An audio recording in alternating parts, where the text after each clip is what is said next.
দাঁড়াও কদু ভাই, কোনে যাচ্ছাও? কদু ভাই করে দেখতেও শুনমানি লোক যে কোনো জায়গায় যে কোনো সময় যাবির পারে, তোমার কাছে কোয়া লাগবে নাকি? তুমি কি কবে সেটি কও। আমি একটা প্রার্থী এবং হরি কথা কহা, তোমার দাঁড়ে দাঁড়ে ঘুরতেছি, ভোটটা তাহলে এবার আমারই দিও, কুদাইল মার্কায় নির্বাচন করতেছি। তোর কোদাল মার্কা, কত ভালো ভালো মার্কা শুনমানি লোকের কাছে সে বেল পায় না, তোর তো সামান্য কোদাল মার্কা। আমিও কথা দিয়ে ফেলাইছি, ভোটটা আমি তারই দেবো। কদু ভাই, এই কি একটা কথা কইলে, কথা দিছাও, কথা দিলেই কি আর সেই কথা লাহা লাগবে? আমার কথা দেও। কথাটা কইলে কি? কদু খায় কথা দেছে সেই কথা উল্টি ফেলাবি, দুনিয়া উল্টি যাবি। হ্যাঁ, তো কদু খার কথা উল্টিবি নি, সূর্য পড়তে মেরতে পুবেতে উঠবি, তাও কদু খার কথা উল্টিবি নি। কদু খার এক কথা 100 কথা সমান, ফালতু চ্যাংরা গনেগার দিনি।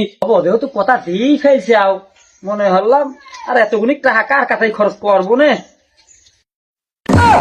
আর চেয়ারম্যান সাহেব, কথা দিয়ে ফেলাইছি। হ্যাঁ, তুমি একটা সম্মানী লোক, আমার বাড়ির পর আইছো না, আমি একটা নগণ্য মানুষ, আমার ওই সব কথার কোনো দাম আছে নাকি? তুমি এক কাম করে, হ্যাঁ,